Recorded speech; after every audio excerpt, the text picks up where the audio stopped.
Naniniwala si Austin Rivers na hindi daw si Nikola Jokic kundi si Karl Anthony Towns ang pinakamagaling na center sa NBA pagdating sa kasanayan.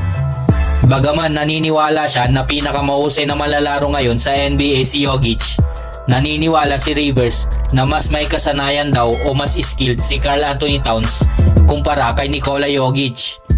Sa pinakabagong episode ng Off Guard Podcast, sinabi ni Rivers na pwedeng si Towns ang pinaka-skilled na center sa liga na nagbunsod ng isang mainit na debate kasama ang co-host niyang si Pao Shahagigi na hindi nagpatinag at sumagot na si Jokic ang pinaka-skilled na center sa NBA dahil kaya niyang talunin ang bawat kupunang nilalabanan niya.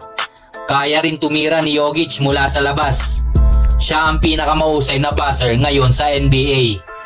Lahat ng ginagawa ni Towns ay ginagawa ni Jokic ng mas magaling at kaya niyang gawin ang lahat. Sa kabila ng mga sinabi ni Hagigi, hindi pa rin naniniwala si Rivers dahil hindi daw siya kasing galing tumira gaya ni Towns.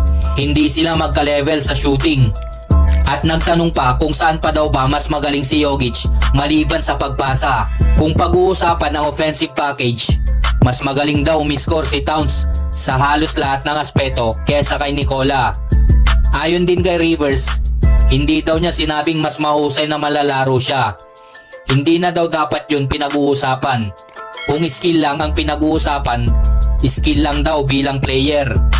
Sinabi din ni Rivers na ang tanging dahilan kung bakit mas mataas ang average na puntos ni Jokic kaysa kay Towns sa mga nakaraang season ay dahil naglalaro si Towns kasama si Anthony Edwards at nagbibigay daan siya rito. Bago pa man maging star player si Edwards, hindi naman nagkakaroon ng matataas na scoring number si Towns. Nasa higit 26 points per game lamang si Towns sa isang season sa kanyang buong karir. Samantalang si Jokic ay 3 beses nang nakagawa nito sa huling 4 na season. Sumasangayon ako kay Hagigi sa usapang ito. Ang tanging aspeto ng laro kung saan mas magaling si Towns kay Jokic ay ang 3-point shooting. Pwedeng mas magaling din siya sa depensa pero hanggang dun na lang siguro yun.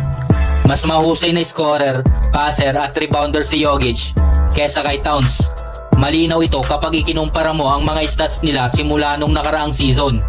Medyo malayo ang diferensya mga chong. Mas mataas ang shooting percentage ni Jokic mula sa field na 58.1% kumpara sa 50.7%, habang mas mataas naman si Towns sa 3-point line na 42.7% kumpara sa 38.4%. Ito lang ang tanging aspeto na lamang si Towns sa 3-time MVP na nagpapakita ng punto ni Hagigi. Mahusay na malalaro si Towns at maraming skills, pero ibang antas si Jokic kumpara kay Towns. Kayo mga chong, anong masasabi nyo rito? Comment na lang sa baba at pag-usapan natin yan. Shut off, 80-10.